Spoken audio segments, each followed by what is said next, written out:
Hello guys, welcome back to the study. This is Dheeraj Kumar. Additional क्या है, additional details में बहुत लोगों को प्रॉब्लम आ रहा है। मैं फिर से आपको बता दूं, आप लॉगिन करोगे, अगर आपका रिजल्ट आया है तो आपका एडिशनल डिटेल्स शो कर रहा होगा और बहुत लोगों का नहीं कर रहा है। रुको मैं आपको दिखाता हूँ। लाइक दिस, इसमें इन बच्चे का एडिशनल डिटेल दिखाई नहीं दे रहा तो परेशान है कि सर हमारा एडिशनल डिटेल दिखाई नहीं दे रहा। तो करे क्या, जिए तो जिए कैसे भाई, मत कुछ करो, वेट करो। ठीक है, किस चीज़ का? जब सबका एडमिट कार्ड आएगा तो आपका भी आएगा। एडिशनल डिटेल जिसका आया उसको कैसे भरना वो मैं बताऊंगा, लेकिन उससे पहले ये बता दूं कि आपका क्यों नहीं दिखा रहा। अगर किसी का नहीं दिखा रहा है तो इसलिए नहीं दिखा रहा ना, क्योंकि आपने 3 5 नहीं किया होगा। इसका मतलब जैसे कि आप फॉर्म फिलअप करते टाइम पे ना, जैसे आप ड्राइविंग लाइसेंस के लिए आपने नहीं भरा होगा कि हाँ मेरे को ड्राइविंग स्किल आती है, मेरे को कंप्यूटर का कुछ स्किल है मेरे पास, या फिर मैं हायर एजुकेशन में जैसे ग्रेजुएशन कर रहा हूँ, ये सभी चीज़ों को आपने सेलेक्ट नहीं किया होगा तो आपका नहीं आ रहा है। कोई प्रॉब्लम वाली चीज़ नहीं है। आपके पास बेसिक सी चीज़ है ना, 10th की सारी डॉक्यूमेंट्स, 10th का मार्कशीट, 10th का सर्टिफिकेट, 12th का मार्कशीट, 12th का सर्टिफिकेट, आपकी जो ओरिजिनल स्टेज 1 की एडमिट कार्ड, स्टेज 2 की जो, या फिर फेज़ 1 की एडमिट कार्ड और फेज़ 2 की जो एडमिट कार्ड है वो, और आपका एक आईडी कार्ड, बस इतना चीज़ लगेगा, इसके अलावा कुछ नहीं लगेगा। और अगर किसी ने किसी ने चूज़ कर लिया है मेरे को आईटी डिपार्टमेंट या फिर कंप्यूटर से रिलेटेड कोई स्किल है, मेरे को ड्राइविंग आती है, तो उसको ड्राइविंग लाइसेंस अपलोड करनी होगी। किसी का वगैरह वगैरह वगैरह कुछ है, स्पोर्ट्स का किसी का होगा, किसी का ये होगा, हायर एजुकेशन का पूछ रहा होगा, बोनाफाइड सर्टिफिकेट, उनका क्या करें, मैं सारा इलाज बताता हूँ, रुको। अगर आपका इस तरीके से शो कर रहा है तो आपको जाना है ऐड एडिशनल डिटेल्स पे। ठीक है, आजा भाई, हाँ, ऐड एडिशनल डिटेल्स पे जाना है एंड उसके बाद आपका खुल जाएगा। मैं फ़ोन से करके दिखा रहा हूँ, हर बच्चा फ़ोन से कर लेगा।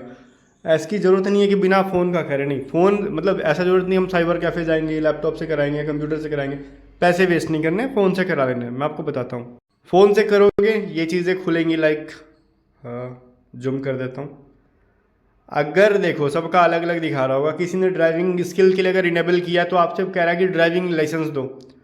अगर ड्राइविंग लाइसेंस है तो उसका आप पीडीएफ बना के अपलोड कर दो, कोई प्रॉब्लम नहीं है, या फिर आप जेपीजी फॉर्मेट में भी कर सकते हो, कोई इशू नहीं है। यहाँ पे कुछ लिखा नहीं है, जेपीजी में भी कर दोगे ठीक है, पीडीएफ में भी कर दोगे ठीक है। यहाँ पे अगर आपके पास ड्राइविंग लाइसेंस है तो अपलोड करो, अगर किसी का कंप्यूटर का कोई स्किल मांग रहा है, ठीक है, जैसे कि इनका देखो दिखा रहा है, इन्होंने भर रखा था आईटी वगैरह का भी और ये कंप्यूटर की बेसिक वाली भी। अगर ड्राइविंग लाइसेंस है तो ड्राइविंग लाइसेंस की पीडीएफ या फिर फोटो लेके अपलोड कर दो। अगर मान लो किसी सिचुएशन में नहीं है और आपने ड्राइविंग लाइसेंस वाला अप्लाई कर दिया है तो वहाँ पे अपना आधार अपलोड कर दो। ठीक है, अब ये पूछोगे क्यों आधार क्यों अपलोड कर दे, बनवा ना लें, इतना है क्या नवाबी कि आपके अगले 10 दिन 12 दिन में बन जाएगा ड्राइविंग लाइसेंस, लर्निंग मिल जाएगा, बच्चा नहीं बनता इतना कम टाइम में। तो वहाँ पे आप आधार अपलोड कर दो, कोई प्रॉब्लम नहीं होगा। हम लोग पिछले कई भर्तियों से ये काम करवा रहे हैं। मैं हमेशा बोलता हूँ अगर किसी के पास, किसी ने गलती से कंप्यूटर स्किल या फिर आईटी स्किल कर लिया, उसके पास सर्टिफिकेट नहीं है, फेक मत बनवाना। वहाँ पे आप लोग क्या करोगे, आधार अपलोड कर दोगे। जब फिजिकल में जाओगे, जब आपके पास ओरिजिनल अवेलेबल है तो ओरिजिनल अपलोड करो, नहीं है आधार अपलोड कर दो, कोई दिक्कत नहीं है। जब एडमिट कार्ड आएगा तो आपका भी आएगा। यहाँ पे किसी का एडमिट कार्ड रुकेगा नहीं। अगर मैं यहाँ पे ना कुछ भी अपलोड कर दूँ, मैं अपना फोटो अपलोड कर दूँ तो भी आएगा एडमिट कार्ड, क्योंकि वहाँ पे कोई चेक नहीं करता है।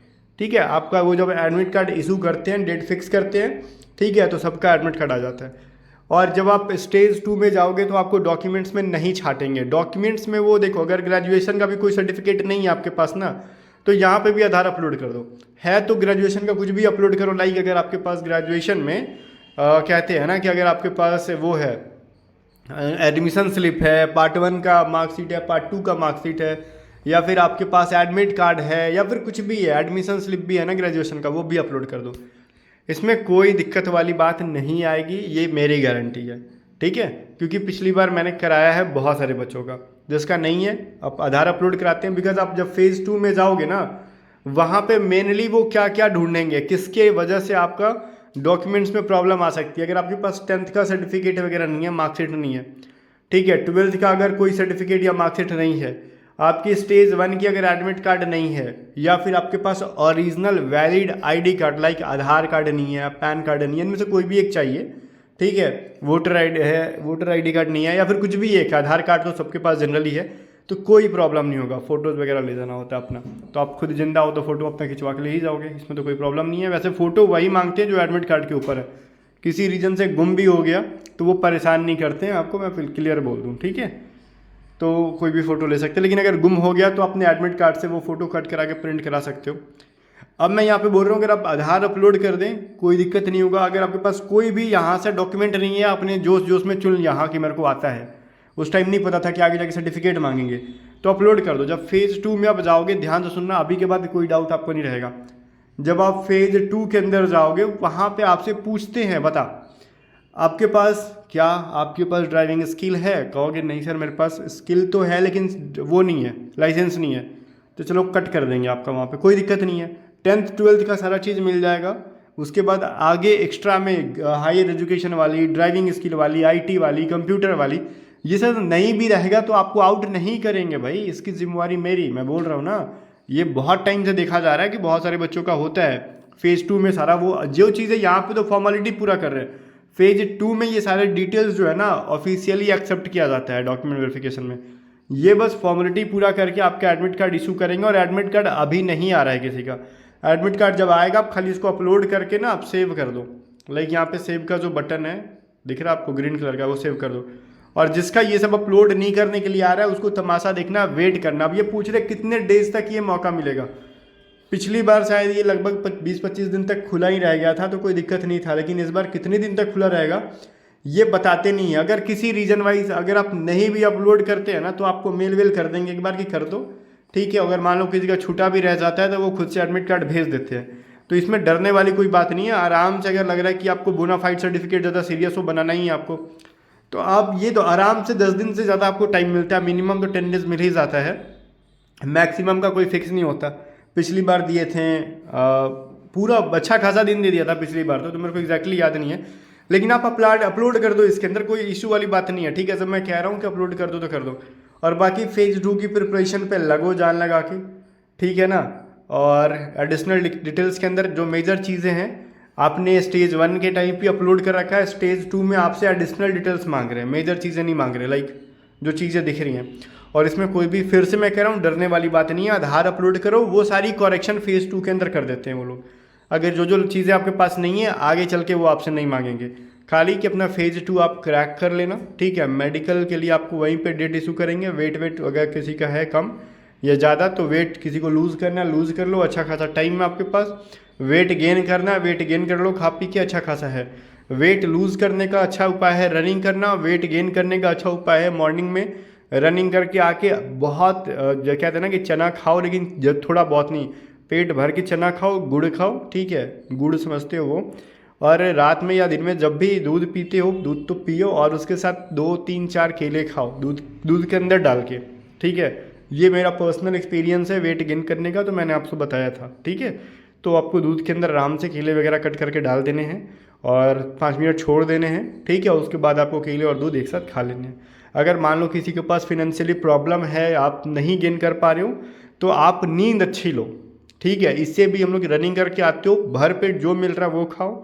मान लेते किसी का फिनेंशियल प्रॉब्लम होगा, नहीं दूध पर ले पाते हैं, बहुत सारे लोग हो पाते हैं, केला नहीं रोज़ खरीद सकते हैं, कोई इशू नहीं है।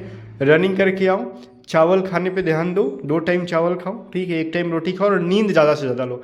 रनिंग करके जाके दिन में कम से कम 3 से 4 घंटे का नींद लो, ये भी वेट गेन करने का एक तरीका है, लेकिन रनिंग करने के बाद, ठीक है। रनिंग करके आओ, खाओ पियो, एकदम सो जाओ, ये भी एक तरीका है, बट ये स्लो प्रोसेस है और चीज़ें हैं, तो ये स्लो प्रोसेस है, तो टाइम भी अच्छा खासा है, कोशिश करो। और एयरफोर्स के मेडिकल में बहुत मतलब ये वेट को लेके बहुत ज़्यादा इशू क्रिएट नहीं करते हैं। अगर आपका ओवर वेट हो तभी इशू क्रिएट होगा, अंडर वेट वालों का इशू क्रिएट ज़्यादा नहीं करते, क्योंकि उनको पता है कि अंडर वेट है तो आगे चल के भाई वो रनिंग वनिंग कर रहा होगा, ठीक हो जाएगा।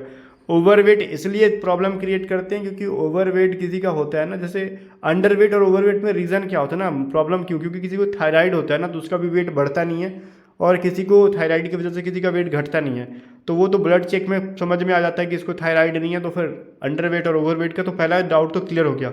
और ओवर वेट में ये इशू ज़्यादा क्रिएट करते हैं कि आप मेहनती नहीं हो, ठीक है। उनको थायराइड वायराइड तो ब्लड टेस्ट कर लेते हैं कि अगर आपको नहीं है तो फिर बहुत ज़्यादा इशू क्रिएट नहीं करेंगे, 1-आधे किलो ज़्यादा है तो आपको टाइम दे देंगे, आप रनिंग वनिंग करके कर लोगे, ठीक है। अब वो आपको अगर थायराइड नहीं है और अंडर वेट रहते हो थोड़ा बहुत तो एक्सेप्ट कर लेते हैं और आपको बोल देते हैं खाओ पियो जाओ, फाइनल मेडिकल तक आप रेडी रहना ज्वाइनिंग के टाइम तक, ठीक है। बाकी जो चीज़ें थी मैंने कोशिश की कि बताऊँ, और अगली वीडियो में बता दूंगा नेक्स्ट वैकेंसी के ऊपर, और भी बहुत सारे डाउट्स हैं फेज़ 2 के बारे में, और जिसका नहीं क्रैक हुआ उसको क्या करना है। बस वेट करो गाइज, और बाकी ज़्यादा से ज़्यादा इंपॉर्टेंट चीज़ों के लिए आप टेलीग्राम चैनल को ज्वाइन कर लो @A to Z स्टडी। मैं आपको अपडेट देते रहूँगा। ठीक है, मिलते हैं नेक्स्ट वीडियो में, तब तक के लिए बाय बाय।